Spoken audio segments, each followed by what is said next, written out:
Hey everyone, thank you for tuning in to this week's Winning at Work career boosting conversations with HR's leading voices.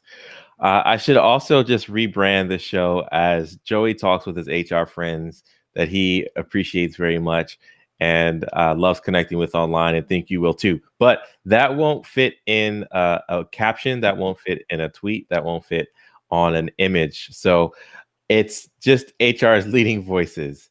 This week, we are joined by Garry Turner. Garry Turner is actually our first international guest. Some of you all know Garry from Twitter. Posts a lot of really great content. And he is an interpersonal catalyst. So we are going to talk about culture, how to build it, and more importantly, no matter where you are on the org chart, the influence you have and how to have more of it at work. So Garry, thanks for hopping onto the show.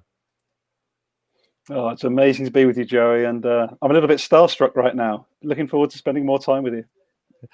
Oh man, no need to be starstruck. I there's no way I should be sparking starstruckism in anyone. But one of the things we do is we like to play two truths and a lie with our guests, and I didn't prep you on this beforehand. So I'm kind of putting you on the spot. But if you have two truths and a lie that you want to share so people can guess in the chat, let us know. I'll give you a few seconds to think about what that's going to be. And then we'll go through your two truths and a lie. I'll try to guess it.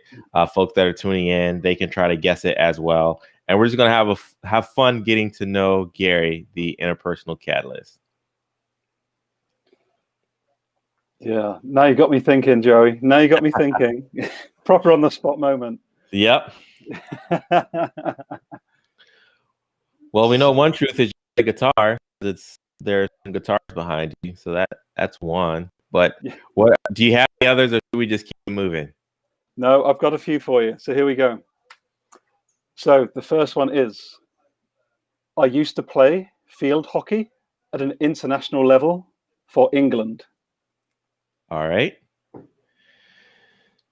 What's the rest of them? So field hockey, pro field hockey for England. All right. Anything else? Yeah, the other one, I used to play a bass guitar in a band when I was at university. Okay. All right. And then is there a third one? Yeah, the third one is that I trekked around New Zealand many, many years ago. So like the whole country, or just backpack through the hills or through certain cities? I try to probe on these questions here so that I can figure out which one's the lie and which ones aren't. Yeah. So a specific section of New Zealand. All right. So you may or may not play bass guitar. What is the proper tuning of a 4-string bass guitar? What are the open strings? That's a really great question, Joey. That's such a good question. I've got no idea what you're talking about. All right, so I think I found the lie, and the only reason I know that is because I've played bass myself. So I think that the lie is gonna be you played bass for a band in university. Is that in fact a lie? It is a lie, Joey. You've got me. All right, winner, chicken dinner. Yeah, so great one, by the way. But I do know I played bass guitar for a while. So the open strings, for those of you who don't know, are G, D, A, and E. So those are the open notes for a bass guitar, for 4-string bass guitar. And then obviously for a 5-string, you add the low B, and then the 6-string, I think you add the high C. But that's a lie for another day. Garry, let's talk culture, man. Let's get into the meat and potatoes of this thing. You say that well, first of all, let's back up a little bit. You're branded as an interpersonal catalyst.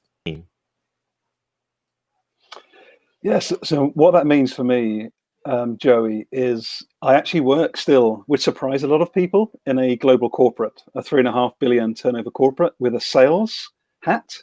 But I also merge that with looking after people, culture, and also inclusion increasingly as well.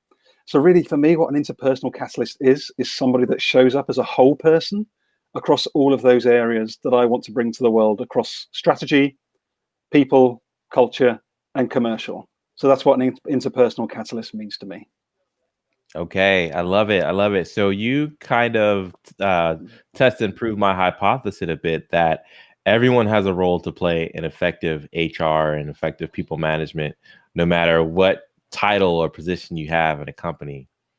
100%. Well, so Garry, what's your main deal with culture and interpersonal relationships work? Why do we have influence, and what are your thoughts on it? Yeah, so I'll probably start with the first lens for me, Joey, actually, is we quite often believe that culture, yes, it is the norms and behaviors of an organization. But I think we as individuals within an organization, regardless of our role, whether we're the janitor or the CEO or anywhere in between, we generally believe that culture is somebody else's job. We don't realize how much agency we have to influence, to collaborate, to experiment within and outside of our own team. And I think that's the number one thing for me around culture, is how much of our own agency and power do we give away as part of a culture? Yeah. So we give away our agency. What you're saying is we don't take ownership of the culture. Would that be fair to say? Yeah, absolutely. So why do you think we give that ownership away? For me, and I don't want to be too generalist, but I'm speaking from someone that, as I say, works within big corporate and has a huge network outside, including you. And for me, a lot of it's fear. It's fear to show up fully. It's fear to believe that our ideas matter. It's fear to believe we matter at times within an organizational system. So in summary, for me, it's actually, do we know the stories that we tell ourselves, and do we ever check with them to check whether they are true or not? So it really starts with us. And I talk about change being an inside job, Joey. And I think we quite often believe that change is something that happens outside of us. I couldn't agree with you more. It's so easy sometimes we get focused in just showing up and performing our job and thinking that the only way we can add value to an organization is the performance of our job. But the reality is we can influence, we can coach, we can inspire, we can be a role model for people in the organization who may or may not even be in our reporting structure. And so I think you're right that we shouldn't pass the buck. We shouldn't think it's someone else's job to influence culture, because the reality is we're influencing it whether we believe it or not. So why not take some ownership and make your organization a better place? I think that's so beautiful, Joey. I really do. And the thing I love most about what you just described for me, it doesn't cost a single dime to do that. Yes, it may take some intention, it may take some effort, but there is no CEO or HR director or commercial director that I know, Joey, that will say to you, hey, Joey, you took some initiative to go and run an experiment in the business. It made us more money. Stop doing that. I've not found one leader that would do that yet. I haven't found one either, my friend. I haven't found one either. And that's hilarious, by the way, because when you say it like that, and the fact that you start off by saying that it's free, sometimes we carry the insecurity of, how do I get ahead? How do I add results? How do I get a promotion? But there's just so much low-hanging fruit that you can offer in an organization, or not so much low-hanging fruit you can offer, but low-hanging fruit to start, to add real tangible value by way of influencing the culture for good, being a champion for an effective workplace culture. And it's not a line item on the budget, but when people see that you're influential and you're a winner and you're a leader and you inspire people to greatness, or you're, as Garry is, an interpersonal catalyst, that people are going to take notice. For the people that are listening to this or watching this, whether it's live or recorded, that's an immediate practical step that you can take, is put your hands to the plow when it comes to building your positive culture at work. So, Garry, I want to ask you something, because even though on the screen we are merely inches apart, we are actually a whole ocean away from one another. You're in the UK, I'm in here in the US, but from your conversation, it sounds like things are pretty similar between us and the countries that we live in. So, for those of us that are a US audience, what is it like to be an employee in the UK? Would you say morale's high? Would you say that there's unity among staff? Would you say, just give us some insight into life as an employee? It's really interesting, actually. I love the point that you just made, actually, Joey, which is actually we're far more similar than we are different from the point of view of how culture is formed. So if I look at my own work organization, my network of several thousand I have around the world, you know, whether like you and I, yeah, you're a black man, I'm a white man, whether you're disabled, whether you're Asian, Filipino, this conversation transcends the labels that we tend to attach to ourselves within a culture or within an organization. So the problems you see in the US, we have in the UK. The opportunities you see in the US, we have in the UK. So if I make that really granular for you to answer your question, there are huge challenges around being human in the workplace in Europe. Yeah. There's an awful lot still of the traditional say as I do type mentality. And it's all very innocent, Joey. But if you and I and others are not being more active within our businesses, then the status quo maintains. So my summary message is, we're far more similar actually than we are different, but we'd like to believe that we're separate. And it's a really misguided thought process, and something I would invite all of your viewers to actually investigate a bit more. Lean in a little bit on that.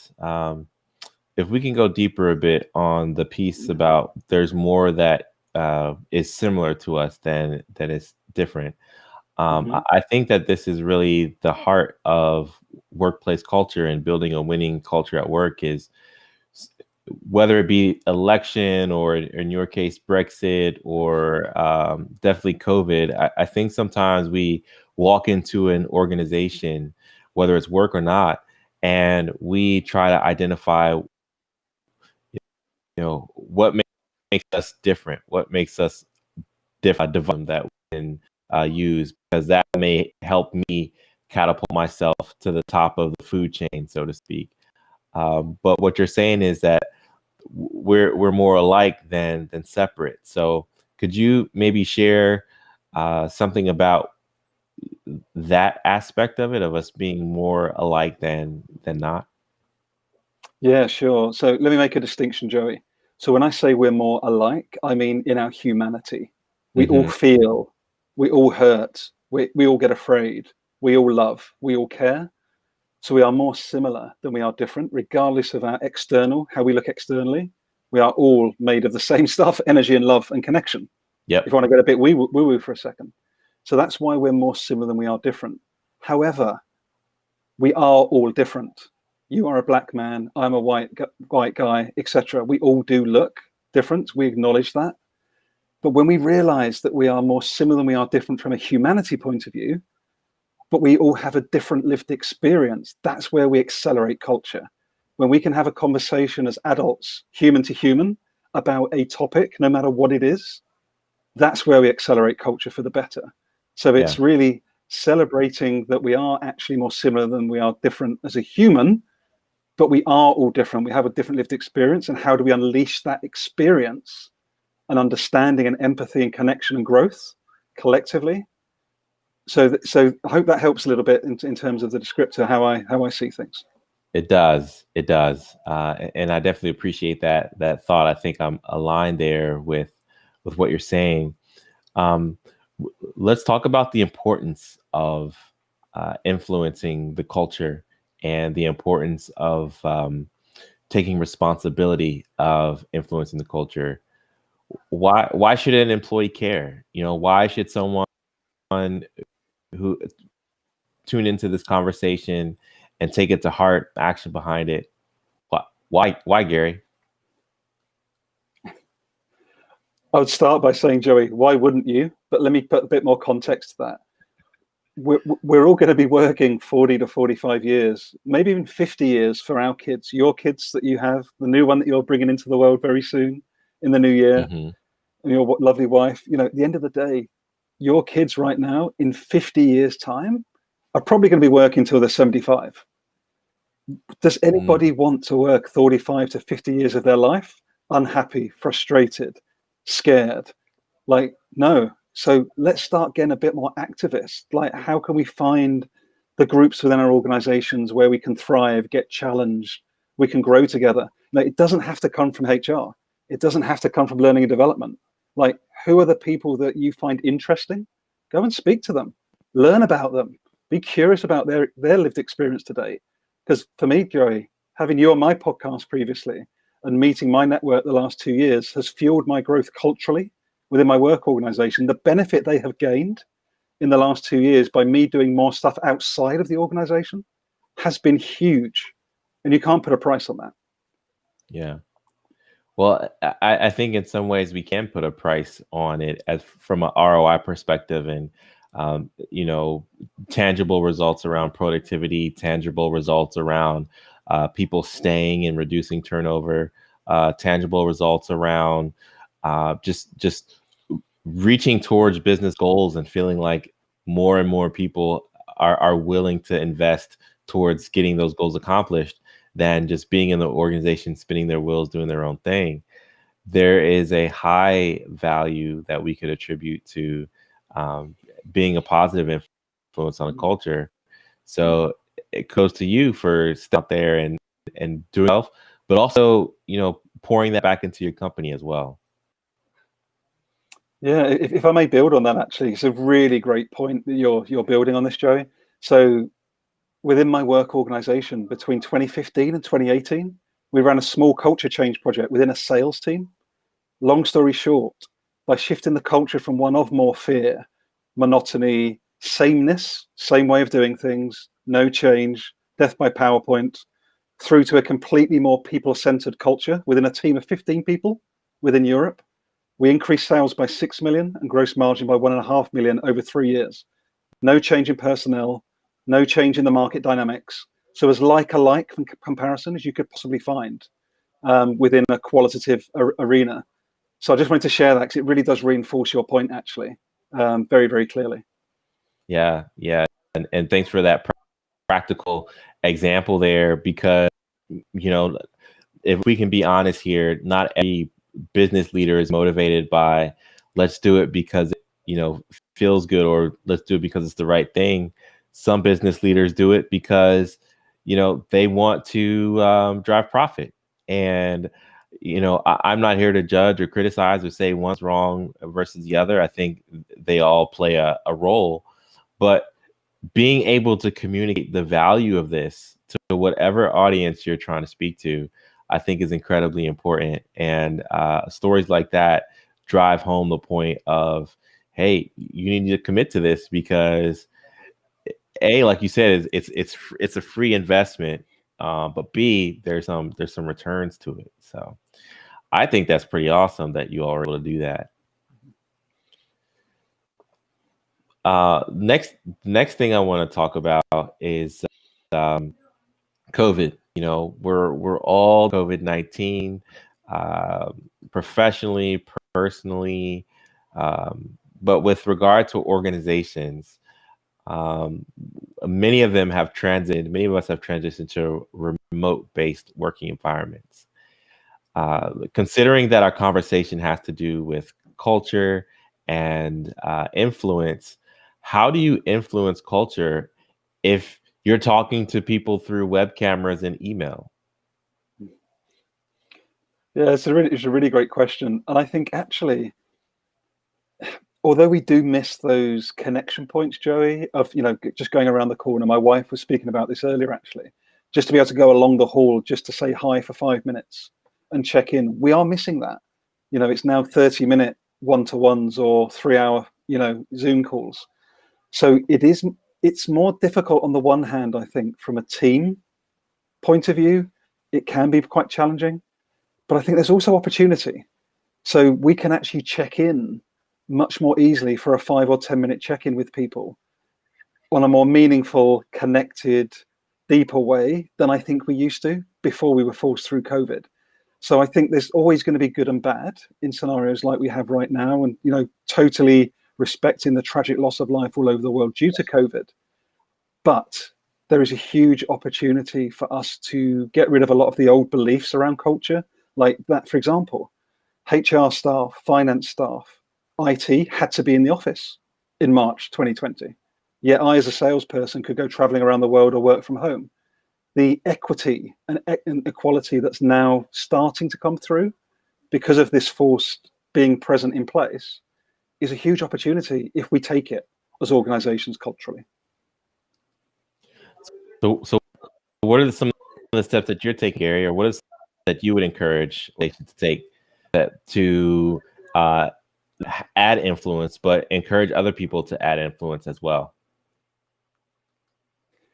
So there's two things. One is communicate. Now that's directly, that's town halls, that's using whatever social platforms you have, but ensure that every single person, regardless of how they identify, color of their skin, if they're deskless or work in an office, remote from home, working at a chemical plant, we've got to reach every single human being within our organization at the same time, asynchronously. That's critically important. But on the other side is create the safe space or co-create the safe space more often for people to share how they're feeling. And this is where organizations, Joe, I love your thoughts on this, but we're still getting used to the feeling part.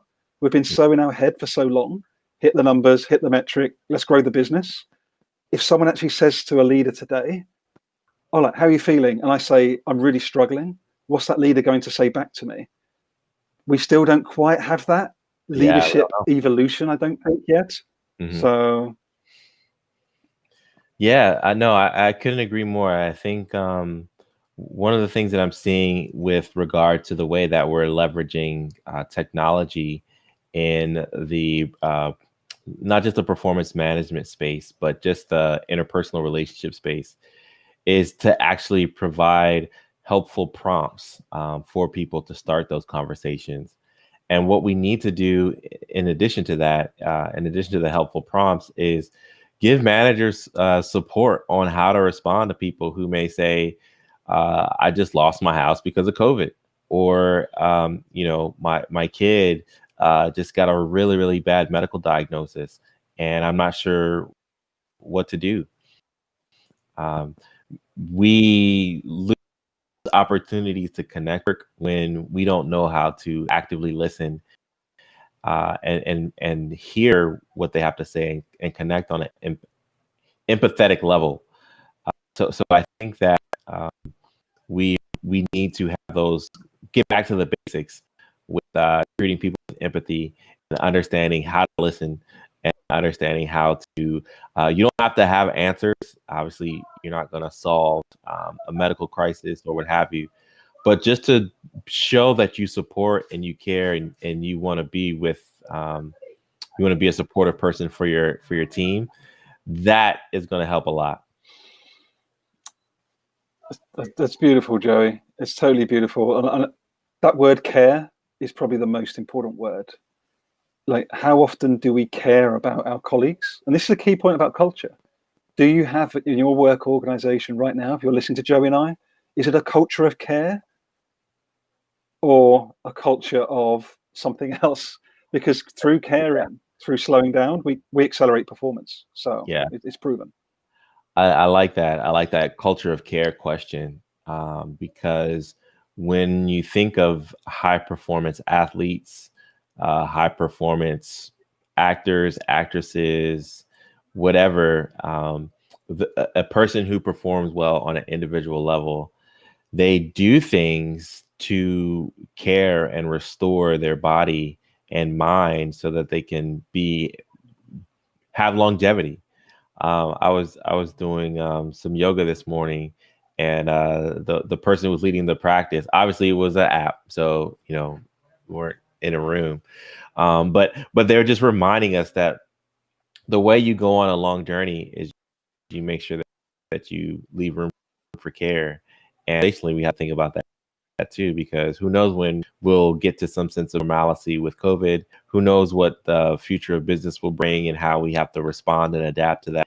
And so many people are just hanging on for dear life, that we have to have a culture of care that says, hey, I see you hanging on. Here's what we can do to help you calm down. Here's what we can do to help you settle a bit, and just give people the peace of mind to know that we have your back. Every move you make isn't being watched and graded, or could lead you to termination. We want to stick by you and support you. So what do you think about that, Garry? I just completely agree, and I think even when organizations are having challenges, Joey, and I've seen this quite a lot since March globally, is even if you're having challenges, share that with your people. You and I spoke on, like I say, about vulnerability in the past. Like, be honest about what's working, what isn't, what are the challenges, because your people will want to help you. People will not want to find out at the 11th hour that they're at risk of a job. Like, talk to them about what the challenges are, how can they help, what are their ideas. And that's an act of caring for me, Joey, is involving people in the process as part of your culture, whether it's good, bad, or indifferent. Yeah. We have a question from Paul. Hey, Paul, good to see you, man. I got to get out west to hang out with you and the family when this all settles. But he says some leaders are more inclined towards managing through policy rather than inspiring through relationship. Can you share your thoughts about that dynamic? I'll let my guests go first, Garry. What are your thoughts on managing through policy versus inspiring through relationship? First of all, yes, Paul, 100% yes. It's, again, the evidence is there. I shared it with my own organization. You can make more money and keep your people happier and healthier by inspiring through relationships. However, we need to meet people where they're at, Joey and Paul. And I think this is a bit of the transition we're dealing with, which is even more difficult with the COVID and the remote working that we have. So my part answer to this is, how do we, as organizations, leaders, and cultures, identify where the leaders need help? Mm-hmm. Because I don't believe anybody comes to work wanting to do a bad job or to hurt people. It's a lot of unconscious unawareness. So how do we help find and identify and support those people that aren't used to leading with emotion and connection and interpersonal skills? I love that. I love that idea. When it comes to training or educating someone, you have to start with where they are, start at the root of where they are, and maybe understand the why behind why they do what they do, and then build from there.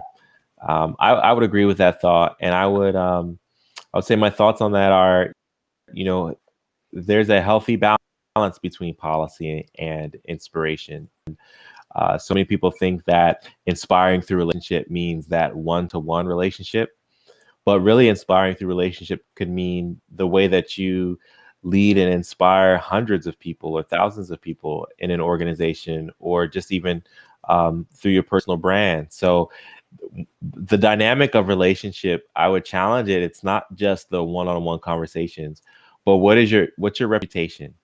And I think having a reputation that is rooted in the values of your organization.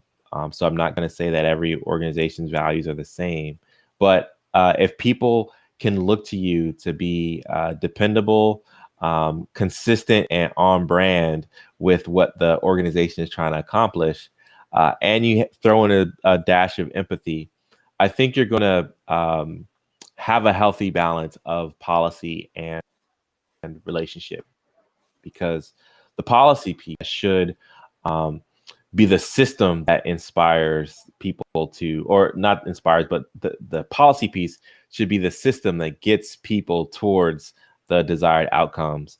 But the relational piece, or the inspiration piece, is the side of you that realizes that people are not robots, and we all have different challenges or hurdles in getting to where you want us to go. And so you're that healthy coach and critic that can lead people to the right destination. So I think you should have a balance between the two of those, because if you're too policy driven, you'll drive people away because you aren't relatable. But if you're too relationship driven, then you may be taken advantage of as attempting to be a people pleaser, or not serious enough, or not able to drive meaningful change under pressure or what have you. So great call. I think you got to be both. And Garry said so eloquently as well too. All right, we're in the final minute of our chat. Garry, this has been incredible. I've been throwing up your social handle all throughout the show, but how can people get in contact with you? Where can people find your podcast? And what other parting thoughts would you want to share? Thanks so much for that, Joey. So enjoyed the chat today. Honestly, absolute pleasure. And you can find me at Garry, GARRY, IP Catalyst, all one word, on Twitter, or you can find me on LinkedIn. You can also find me at my own website, Joey, which is Garry Turner, GARRY Turner.life, GARRY Turner, one word, .life. And my final passing thought is, particularly your side of the pond, Joe, we've got our own challenges with Brexit next year. Whatever's going on in the world outside of you, please, please, please realize you always have agency, you always have influence, you always have choice. No matter how bleak and dark it looks outside, get outside, network, connect with other great humans like Joey. Don't feel alone. Keep moving forward. There's plenty of opportunity for all of us. That's it. Keep moving forward and connect. I love it. I love those as parting thoughts. So if you enjoyed this episode of Winning at Work, make sure you catch us next week again, 4 p.m. live. And thank you for all your participation today, engaging in our conversation and just being a fly on the wall of two great friends connecting on something we're passionate about. So until then, keep winning at work, and I'll see you next week. Thanks, Joey. Thanks, everyone.